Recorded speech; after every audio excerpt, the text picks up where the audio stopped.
Welcome to the Performance Collective, where I bring together experts across the running, fitness, and human performance space to share insights, experiences, and practical strategies for improving performance. Hosted by me, Hannah Witt, a USCA certified running coach and athlete success and operations manager.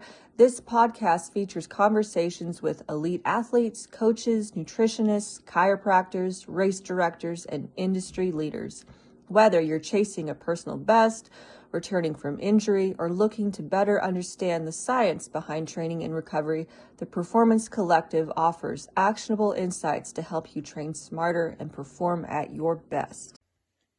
In today's episode, I'm joined by Shannon Mick, licensed professional counselor, ultra runner, and mindset coach, to explore the powerful connection between mental health and endurance performance. We dive into Shannon's journey from struggling to run a mile to becoming an ultramarathon athlete, and how that path shaped the way she coaches runners today.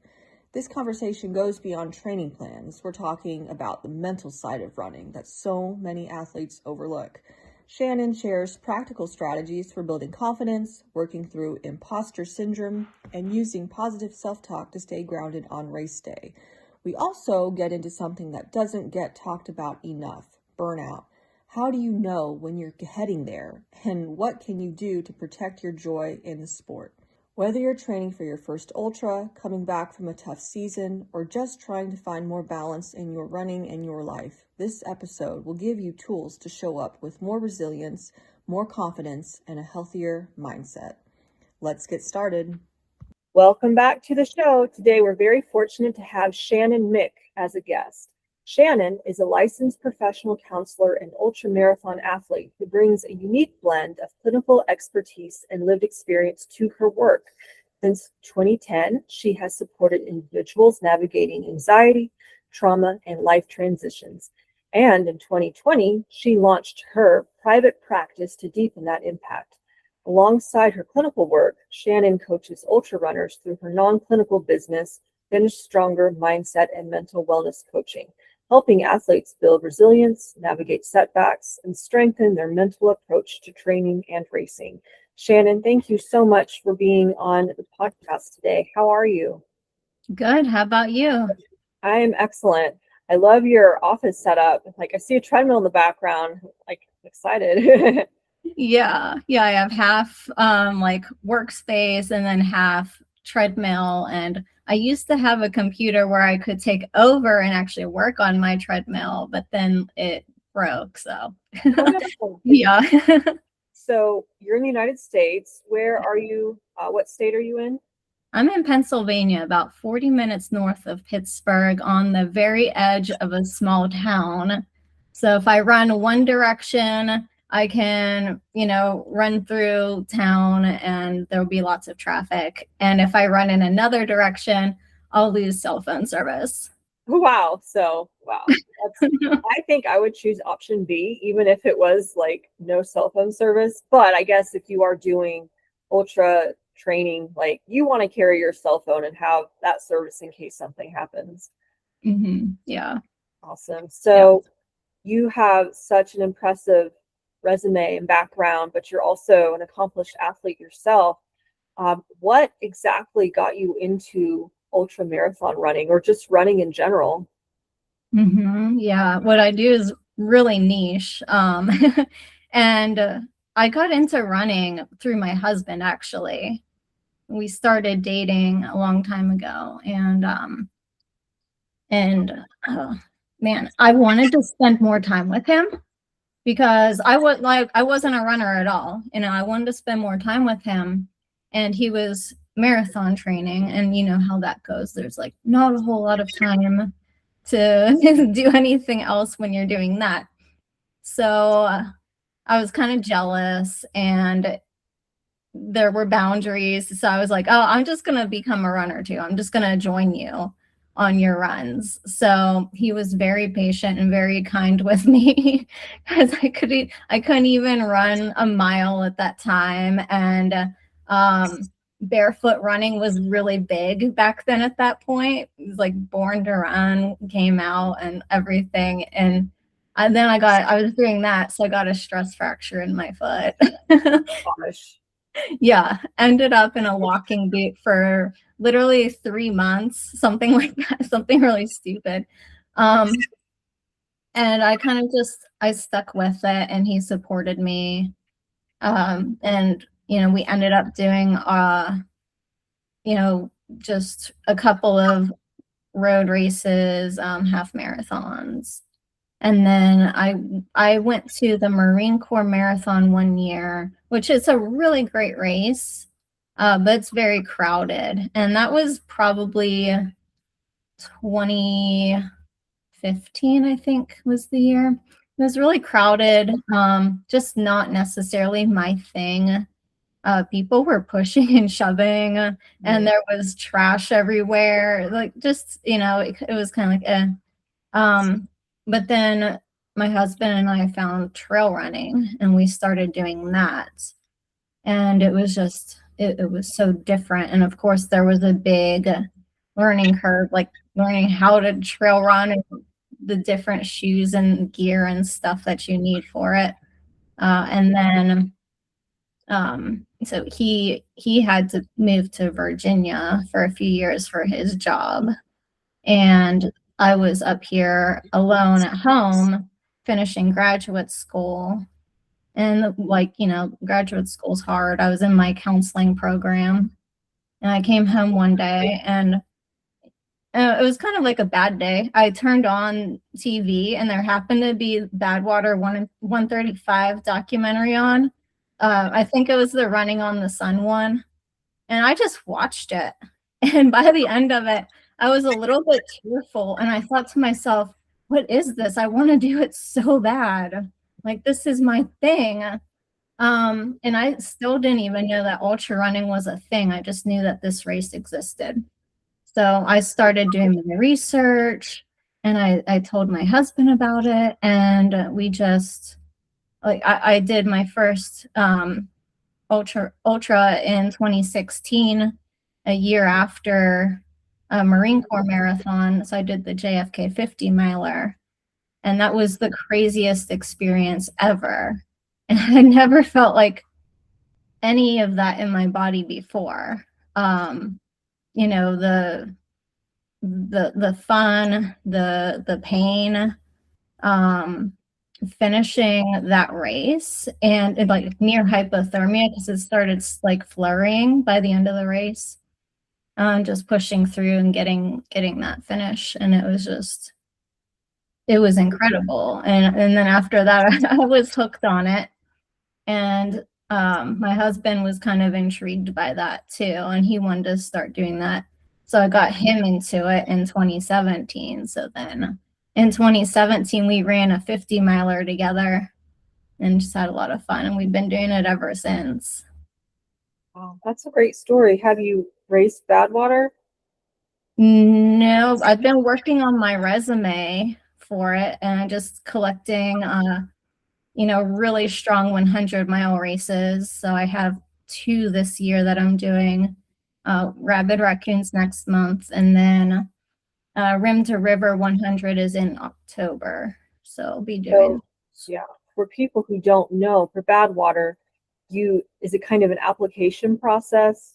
Yeah, there's an application. It's a hard one. Yeah, it takes a long time to complete it and make sure that you're the type of person, like, you're going to follow the rules, you're going to be safe, you're going to be able to finish the race. And you hand in your application along with like thousands of people all over the world. And then the team at Badwater and the race director, Chris Kosman, they look at all of the applications very seriously, and they can only pick 100 people. So. Okay, that's awesome. I had Bob Becker on the podcast a while back. Yeah. Of course, he's a Badwater legend. Yeah. Again, to get Chris. Chris is very, very busy, but everybody keeps talking about Badwater. He's going to have to be on the show. I've met him before, and he's a nice guy, and he's done a lot for the ultra community. It would be amazing to have him on the show and put in a good word for you if that happens. But I love that.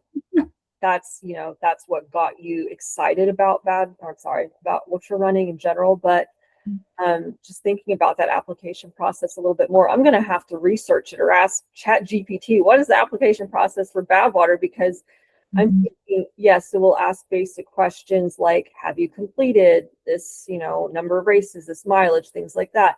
But does it ask like health questions? Do you have like pre-existing health issues? Does it ask things about your mental well-being? You as a mental health professional, I'm wondering if the application goes into that kind of depth where it asks those kind of questions, since your mind is such a huge component in a race of that magnitude.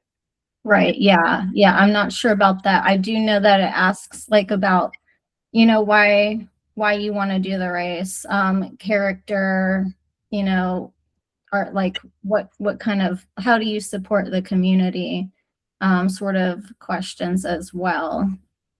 Okay, that's interesting. Well, I really, really hope that you can get into it and it can be all that you want and more.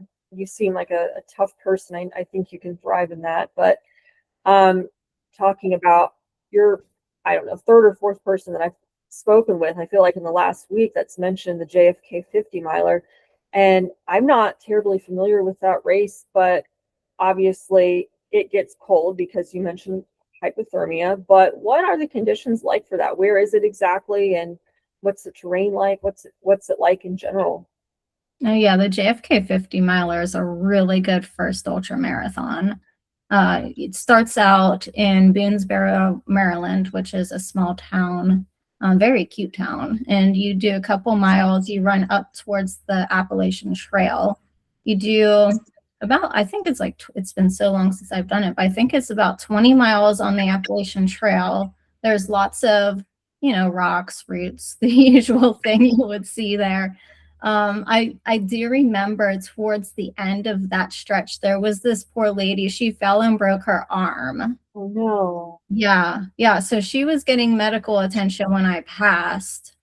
And then you come down off the trail and the rest of it is just easy peasy. It's all flat and really boring, but it's exciting because of the spectators and you're running through, the parks there, but it's all on the C&O Canal. So, but yeah. Great. Yeah. And I'm thinking if I was doing a 50-mile race, I think I would want to get the more technical 20-mile section out in the beginning while I'm still mentally fresh. And I mean, it would be mentally draining to be in a really boring flat section beyond that, but it would also less chance of falling, more predictability and hopefully just being able to gut it out. But I guess some people, they kind of need that constant stimulation to keep going. So you really have to get comfortable with yourself when you encounter kind of the monotony in ultra running. So as a mental health professional yourself, do you have any kinds of tips and tricks to handle when you're out there and it's getting tough and it's less about, well, it's you're monitoring your body, but your mind starts to slip as well. How do you coach? Because you have athletes that you work with. How do you help them through that? Yeah, I think the number one thing is confidence building, and between like self-care and their training and making sure their confidence is where it's supposed to be for the race, they're going to have a strong race. So I do a lot of, boosting their confidence. And, if they have, say, a bad training run, we're going to look for the positive, the thing that went well, the thing that they did well. And we're going to focus on that. We're going to focus on strengths. That's just as important as fixing the thing that didn't go well. Because when it comes to race day, if there's something that doesn't go well, we need to be able to deal with it and brush it off and stick to the plan as much as possible to just keep going and stay on top of the goal. So it's really focusing on positive things. I think about like marathon runners that I've podcasted with, and they've said things like when you're starting to hurt, think about the things that feel good, like, oh, my elbows don't hurt, that kind of thing. So definitely trying to gear your mind towards thinking about the positive aspects instead of negativity. And, even when you're not necessarily in the actual race, when you're training is grueling for ultra running, and trying to always maintain positivity is hard. So, when ultra runners come to you and they ask for your help, what are the kinds of things that they struggle with when they initially come to you? The confidence, is that it? I'd say confidence is one of the top things.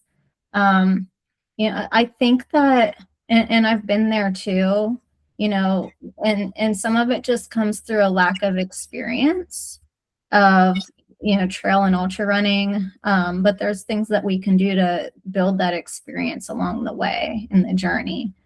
But see, people are afraid to kind of lean into, I don't want to say like have a big ego about it, but be like, hey, I'm actually pretty good at this, and allow themselves to feel like okay with being happy and feeling good about the kind of runner that they are. So it's, I kind of see like, people hold themselves back in a way through that. And I want to tell them, hey, it's okay. It's like similar to, if you're not working with a running coach, but you kind of want to work with a running coach, and you say to yourself, well, I'm not good enough, or I'm not fast enough to work with a running coach, so I don't deserve one. Similar to that. And I look at that and I say, no, you know what? You deserve a running coach. Like, you deserve to go for that goal at your race, whether it's you just want to finish your race, or you have a time goal, or you have a podium goal. If it's a realistic thing, and be like, go for it. I'm going to be the biggest cheerleader that person has. I've never really thought about it in that way. When people are contemplating whether or not to start working with a running coach or even with a mental health professional, they hold themselves back. I didn't even think that's what the conversation they're having with themselves is I'm not good enough to get a coach. I've always thought that they seek out a coach when they feel like they're at the end of their rope and they need somebody to guide them because they can't figure it out by themselves. But I mean, that kind of opens up a whole new world for me as a running coach myself. And kind of, I'm thinking of what kind of outreach to kind of do, to let people know everybody deserves to have a running coach. Everybody can benefit from some kind of mental health therapy, because even if you feel like, well, I don't think I'm crazy or anything, any kind of stigma like that, everybody has things that perhaps they could process better to have a better sense of confidence within themselves, live life in a more joyful way. That's very enlightening, and I'm glad that you said that. Yeah. It's, and I also like to tell people, whether it's counseling or coaching, other counselors can do whatever works for them, but I like to try to have fun with people, and like, especially the mindset and mental wellness coaching, we have fun and we'll make jokes or whatever. But yeah, it's just great working with people. And whether it's the races that we're really focusing on, or something else going on in life that they need to talk about, they're grieving a lost family member, or they're retiring from running, or anything that they need. I try to make it fun too. Yeah, when I introduced you, you work a lot with people who are experiencing anxiety, trauma, and life transitions. Is that combined with the ultra running athletes that you work with? Or, I mean, you work with people who aren't necessarily athletes, right? Right. Yes. Yeah. Most of my counseling clients aren't athletes, but they're people who want to be more active and who want to get those mental health benefits from like going out on a walk, or like going to the pool or going hiking or something like that. As I strongly encourage all of that to people, and like find a way that, you know, moving your body that brings you joy, and allow that to help be a process, like something you can do for whether it's coping or like regulating your emotions or your nervous system.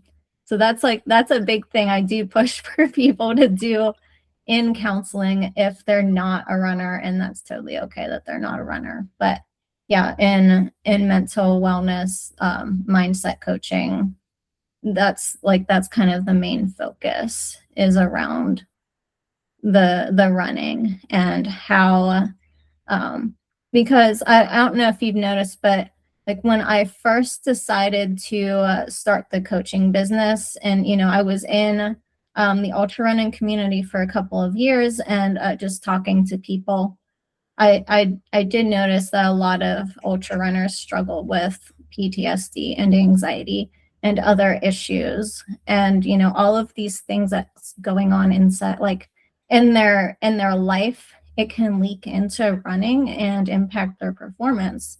So that's kind of what made me realize, hey, you know, this is something I can help out in. And so that's one of the reasons why I started the coaching business. But yeah, so yeah, sometimes we are going back to that root cause of, you know, like how someone was treated during their childhood or something like that. We're not going to get like super psychoanalytical or anything because it's just coaching, but we'll talk about it and talk about how that it impacts them day to day, how it impacts their sleep, how it impacts their work, their family time, their social life, and of course their training. That sounds really helpful. I was just thinking about people who are simply, they want to be more active, but they're dealing with various things that they come to see you. And, you know, like you said, they just maybe going for a walk, going for a hike. But, you know, what are the barriers that keep people from, you know, putting their foot out the door and getting going? Would you say that it's similar to people who are struggling with whether they should start with a coach, like it's a lack of confidence, or it's maybe a feeling of, you know, why should I even start walking? I'm so far gone. You know, what's a walk going to do for me? You know, they have the desire, but perhaps they feel like they're so deep in a well. It's like, how can I even climb out by, you know, going for a 5-minute walk? Oh yeah, exactly. You know, usually like the counseling clients, they, you know, they'll come to me, and I wish it wasn't this way, but honestly, I'm similar. You know, you kind of wait till you're at rock bottom to get help from somebody, and understandable, because you know, we can be very resilient and stubborn and have some support, you know, whether it's from friends and family, whatever. We can have distractions. Phones are a huge distraction these days for people, and they just doom scroll all day. And so I tend to see people when they're at their lowest, and yes, going out the door, even just for a walk, seems like so much to them. And it's a, like, you know, you want to validate that and be like, yeah, okay, but you know, now is, you know, we're working together, we're setting goals. Now's the time to go ahead and, you know, when do you have free time to go out and do a walk for, I don't know, maybe like a mile or something. You know, you set something really obtainable for that person. You know, maybe they only have like 10 minutes to walk on their lunch break at work, but like, that's great. You do that, and you support them, and you encourage them to do that. And some people need that accountability, so I will message a reminder, you know, if they want me to, be like, okay, did you get out and do that thing, you know? Yeah, that makes sense. And it's so important to set attainable goals, because once you get in the habit of reaching those goals, even if they're small, and I'm saying small, doing air quotes for people who listen to this, but you know, it's still a habit of reaching goals. And you start to associate reaching the goals with, I feel good about myself. And it's like, you want to do more because everybody, well, I tend to think people think in that way, in a similar mindset. But I was thinking about how you mentioned personally, you yourself have to get to rock bottom before you reach out for help. And when you were talking about when you started running and it was the Born to Run era, it was the barefoot running, I'm thinking what, like 2012, 2013, around then, perhaps earlier, sometime around then. I'm in similar boat because I was running before then, but I heard all about the, Born to Run, and I'm going to run barefoot, and I did it, and I got a stress fracture. So like, you're pretty tough if you run to the point where you break the bones in your feet. That says a lot about your mindset and basic resilience, because you tend to ignore pain. Yeah. Yeah. But yeah, I mean, barefoot running, it was a very freeing experience. Wearing minimalist shoes is all, it feels really, really great if you're on soft terrain and you don't overload too quickly. I'm not going to bash people who are still really into it, but I think about elite athletes who are training in Eastern Africa, like and I've seen documentaries, I don't know from personal experience, but when like people go there and train at their training centers and they say, well, I'm going to run barefoot because, I think that's going to help me. They look at them like they're crazy, and they're like, why would you not protect your feet?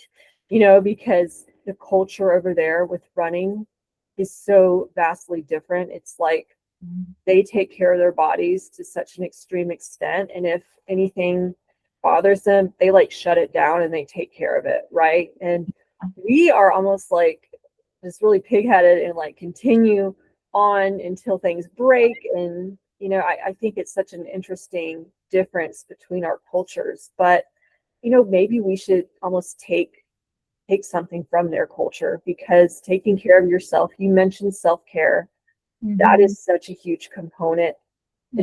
It's not just, self-care, that's kind of a hyped up phrase right now. Self-care is listening to your body before it breaks, and allowing yourself to actually adapt to training and get better. Right. Sure. Yeah, exactly. Yeah, I think of self-care as a foundation, and we can only build off of that foundation. If it's lacking, someone's going to be really tired all the time, or they're not going to be able to have the energy to meet specific goals. Like maybe it's like they're meal prepping, or they're like getting their nutrition ready for their long run. Maybe they miss that because they're tired, because their self-care is lacking. So it's just a lot of things go off of that. Do you ever, there's two kind of topics I'd like to talk about a little bit. So number one being people who perhaps they feel like their running isn't going great, so they almost punish themselves by doing more or cutting their food down, right? Right. And the second thing I'd like to talk about, and I just want to list both of them because I'll forget in 5 minutes, but the second thing I'd like to talk about is people who they start lacking confidence and they start doubting their training, and they neglect rest days.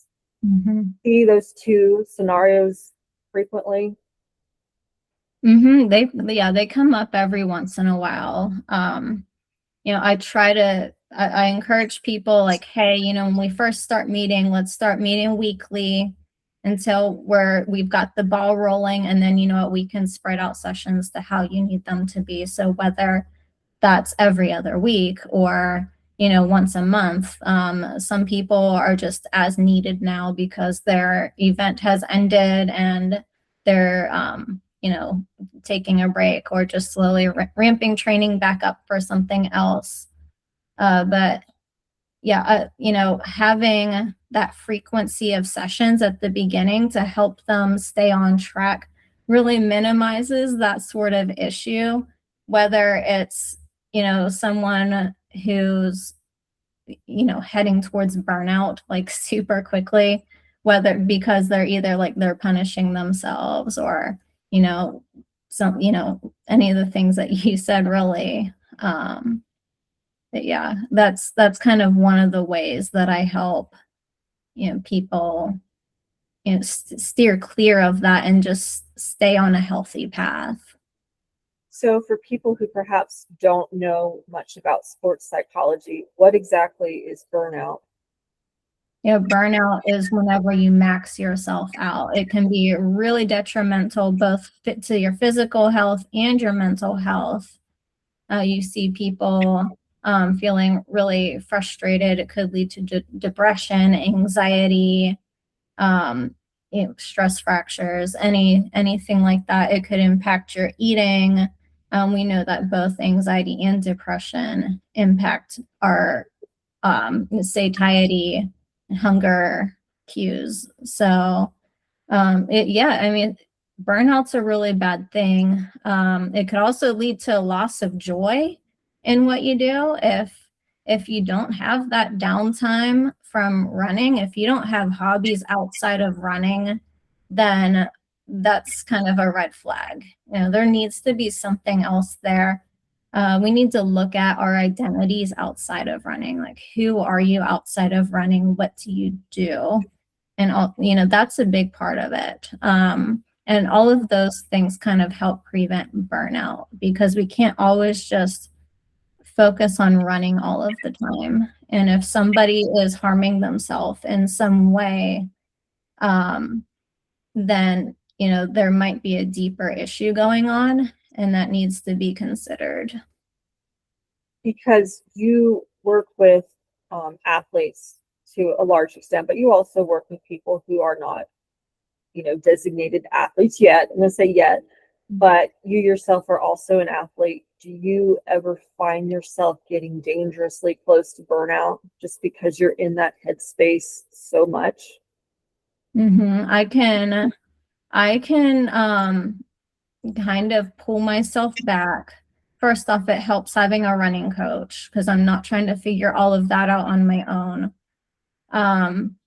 But yeah, and even the fact that I'm working with people, I'm able to see it more. And I learn with my clients, whether it's counseling or coaching, I learn with them. And I see things in myself as well. And I try to take care of it because I know where I want to be and I want to get there.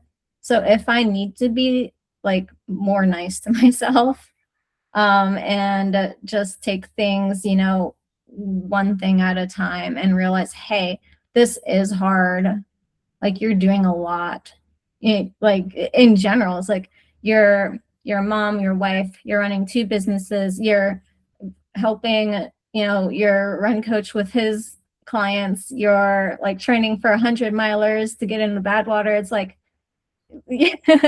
be nice to yourself. You deserve it. Well, I'm telling you, be nice to yourself. I didn't know you were a mom too. You're doing everything. My goodness. Everything. Yeah, I you're know. Open your shade and you're going to have a farm out there. You're also taking care of a farm. Just kidding. I don't know, but not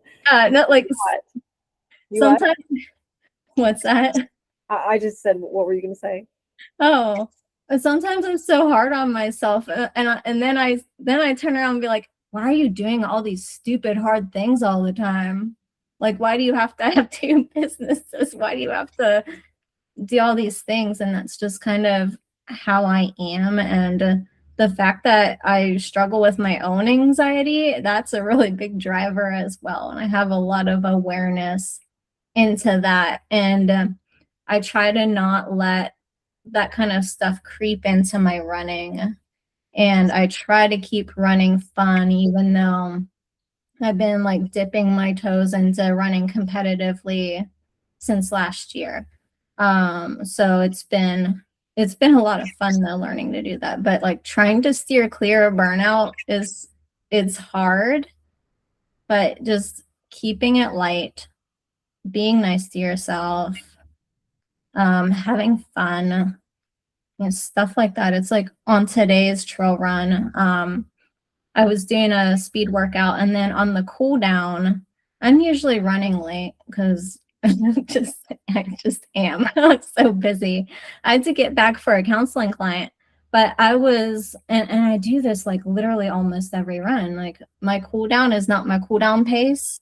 It's usually a minute and a half faster than it should be because I'm like, "Oh, I gotta get back. I gotta get back. I gotta get back." Even though you know it's 10 minutes, it is going to be even a slow 10 minutes, or it's going to be a quick 10 minutes. No, I get it. You feel Right. you've got to get back. Yeah. Yeah, you've got to get back. I was able to slow down today because there was a butterfly and I had to see this butterfly. And I tried taking pictures of it, but it's like one of those things every time you sneak up on it, it flies away. So that was able to like that was my fun thing, my thing that slowed me down. And yes, I made it home with time to make a protein drink and sit down at my computer and get my notebook out. Yeah. And you know, I think as well, when I feel like I'm pinched for time, like, you know what? I'm not running the Pentagon. If I'm a minute or two late, I will say I'm sorry. Things happen, life happens. You know, we're all so critical on ourselves, and other people, they aren't as critical on us as we are usually. So yeah, Mhm. I empathize with that behavior completely.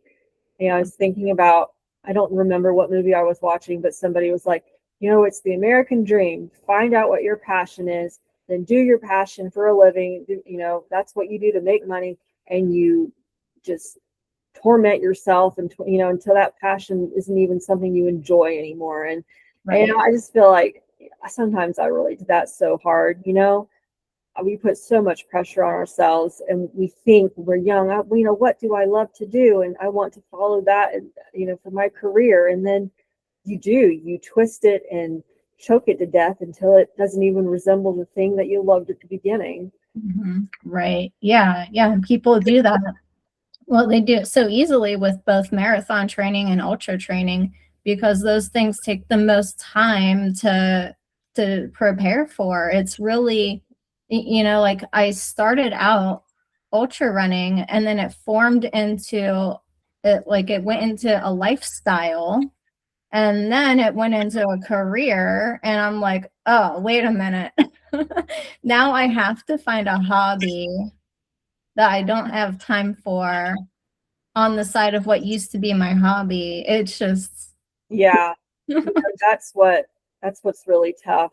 My sister, you know, she's got a job at a university, actually in Pennsylvania. She works remotely, but you know, she's always like, "Do you want to sign up for this race?" And I'm like, "Oh, I'm kind of burnt out. I'm thinking about running right now. Like, I like to run for enjoyment, go out the door, and you know, yes, I'll do pretty decent mileage, but the thought of lining up for a race right now, I feel just I feel like it's taking my passion and kind of twisting it a little bit. And the competitive element, even though I did run competitively for a long time, you know, that just kind of, I'm afraid of what that might do to the kind of the passion that I've managed to rekindle back into my running. But, you know, competition, once you're there and you're in the environment and you feel everybody's energy, it's so magnetic and wonderful. And you know, it's almost like you kind of have to force yourself to do uncomfortable things and stop the negative association, because it's only going to keep feeding itself unless you stop and break the cycle. exactly. Yeah. Yeah. We want to have positive reinforcements with things. You know, when I think about people who do ultra distances, you know, obviously you're doing long hours of training, but you're also going to be out there sometimes for days because it's a stage race. But people who, like you said, the ultra running community tends to attract people who perhaps have had hard things happen to them in life, and it's kind of their savior. You know, I think about people who have high anxiety, they have had huge life changes, they've had really terrible things happen. And then when you put yourself into the situation where you're literally out there by yourself and you have nothing else to think about but your own thoughts, like Yeah. how hard that must be for people who have had trauma like that. it's almost like you're forcing yourself to deal with it in addition to the really hard thing that you're doing. I'm wondering if the stimulus of running the race overrides your mind that starts to go into that dark hole, or if the dark hole of the trauma, it really comes in, full focus because you're in that really focused by yourself environment for hours and hours. I could see it being that way in waves. Like the trauma comes and goes and allows the person to more therapeutically work through it on their own as they're out there, doing this hard thing. Running is such like it's healing for our nervous systems. It really brings us like into this state where we can kind of work on things, especially if you're in like some kind of flow state. You're kind of just going along and it feels so good. But yeah, running in general benefits our mental health. It helps with PTSD and depression, anxiety, ADHD, eating disorders, grief, like all these different areas. It's really amazing. So it's good that, people, even though you might look at it as like I traded one addiction for another addiction, it's still a really healthy choice. It's just like, yeah, don't overdo it and get yourself into, a low position like we've been talking about. I think about how people, I was going to say the female triad, but it's, relative energy deficiency syndrome right now because it's both affecting every gender. But I think about how often, maybe it was more in the past, but treatment for that was to completely cease running if it was like a distance runner. Right. And, just have that person shove calories in their mouths. But that is so messed up because you're removing that person. Yes, that person may have an unhealthy relationship with running and you need to dissect what exactly that relationship looks like. But if it's their lifeline, right, then that seems to be really counterproductive. Have you had cases like that where people are dealing with things like that? I haven't had that in my coaching business. I've had I have people with body image issues and people who want to improve their relationship with food, and we do that. Back when I was earning my license, probably around 2016, 2017, something like that. I worked at an eating disorder facility in Virginia. And I did see people like that. And you know what? It was kind of crazy to me how I was not allowed to talk about running. I would as a counselor, I was not allowed to talk to these female athletes that would come in and be like, hey, let's talk about what this means to you. Let's talk about how you can move your body in other ways, how this could be, like all these all these ways that it could probably help. And I was not allowed to say anything at all. And that was just the way that the program was. And I don't know if it was because, at that stage, maybe that they, a lot of the patients were just coming from like an inpatient facility for anorexia. But there were still people, with binge eating. We could have still had that conversation. Yeah, that's kind of bizarre to me. I wonder if the protocol for treatment has kind of changed with eating disorders, but how hard that must have been for you to be in that environment and see, I mean, not saying that I don't know if you've ever had an eating disorder, but I've been in college athletics and seen a lot of eating disorders, had really awful things kind of, I've seen a lot. So that would be really traumatizing for me to see that and see athletes. Well, it would be hard for anybody to see athletes just that their body's so compromised, and they still look at themselves and they think that they're, not thin enough because the body dysmorphia. But wow, that must have been really difficult for you to do that but also I hope protocol has changed for treatment. But yeah, that's just really, really tough because at some point we can lie and say, oh yeah, I'm not running because I want to burn calories. I'm running because I love it. But you're running because you want to burn calories. And how can you know the truth when the patients are saying things like that? So I guess maybe their thought process was just shut it down until the weight's up, and then maybe let's revisit it. I don't know, but what a damaging thing that must be. How do you come back to rebuild a healthy relationship with running after that? Right, exactly. Yeah. I guess the protocol was to get their weight back up and get them into that healthy eating pattern, build up those good habits, and making the right choices, as far as like eating disorder behaviors, you know, um, battling those things, battling the body image.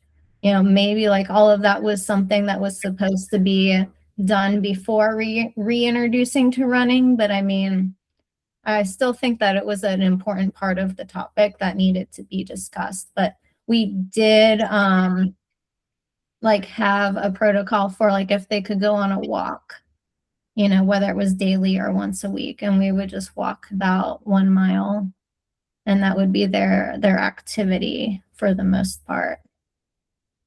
It's just because it's so much part of their identity. It's almost like watching your identity slip through your fingers when it's taken from you, but Right. I mean, that can be said with anything. When somebody, they identify so much with a career and then they lose a job, and then, or with some other huge life change, like things that, I know that in your bio, I mentioned like people who experience life changes, you help them navigate that. But I think life change, that probably encompasses to a big extent the identity that we have for ourselves. And when that change comes, it's like, who am I? And yeah, maybe that's what I think about. Is that what you would say also with life changes? Mm-hmm. Yeah. There's a identity is a really big piece to that. Yeah, identity, and then dealing with the stress that comes along with the transition. It's like, if you lose a job, you have to figure out the finances. You have to apply to jobs and, work on your resume and contact a couple people, like there's a whole list of things that come with having a transition, or if like you're a new mom and you have to figure out how it basically changes your whole life becoming a parent. So there's just a lot that goes into it, a lot of stress, and that's where I think it's important to get help. It doesn't have to be like you hit rock bottom. It's just like, hey, I just need some support here, and you get some help, and then when it doesn't even have to be like a long-term commitment, it could just be a few months if that's all you feel that you need help for. It's totally worth it. Do you feel like people who are going through life changes like that and their identities kind of on the rocks, like going into something like ultramarathon running is kind of a lifeline to reestablish their identity? Like, I'm an ultramarathon runner. I almost feel like ultramarathon running adds too much stress and pressure. If I know like people turn to it for, stress relief and to help deal with things like that. I feel like you're taking one hard thing and replacing it with another really hard thing. So I don't know. It's like a good and a bad thing, I think. I think like get some help with somebody first, and then add something like that. Last thing that I'd like to ask you about, just because I've heard the phrase imposter syndrome for years now, and I think that it could, well, first of all, if you could explain it in the correct terminology, because I don't want to butcher that, but also, can that be applied to athletes? Because like we talked about the confidence and lining up on the start line and thinking, wow, I don't belong here, that kind of thing. Can you explain that a little bit? I mean, yeah, that's like the majority of imposter syndrome. Having trouble with that identity. You can have all the credentials, like you could be a doctor and have all the credentials and the experience, and you're at work and you're like, wow, I'm performing surgery, and all of a sudden I'm like, why am I doing this? Who am I to be here, like performing this surgery, like saving this person's life? I think We really don't want somebody to have an episode like that if they're performing surgery and they're like, what am I doing? I don't know. Like, but yeah, continue. Yeah. So it's important to be like, yeah, you know what? I do have the credentials and the background experience to be here, to be doing this thing that I'm doing. And like looking at yourself, like, you know, it's I think it's like kind of some strength-based work as well. I mentioned like looking at the positives earlier, but we're also looking at the strengths and your positive characteristics. Like, what do you do well? Why do people like you? You know, stuff like that. And that can be like awkward and uncomfortable for some people. And I do hear some people, so it's usually counseling clients, they'll be like, well, I don't really like anything about myself. And we have to have a conversation about that and find something, you know, and then work towards the goal. But yeah, for ultra running, like you said, you get to that start line and you're like, wow, I'm actually here. Getting to the start line is one thing, and then finishing the race is the next thing to come. You get there and you're like, oh yeah, you know what? I'm here now. I guess I belong here. You might have some self-doubt. Of course, that's something else to work on, is making sure the self-doubt is, that's not how you want to show up to your race. You don't want to have any self-doubt during your race.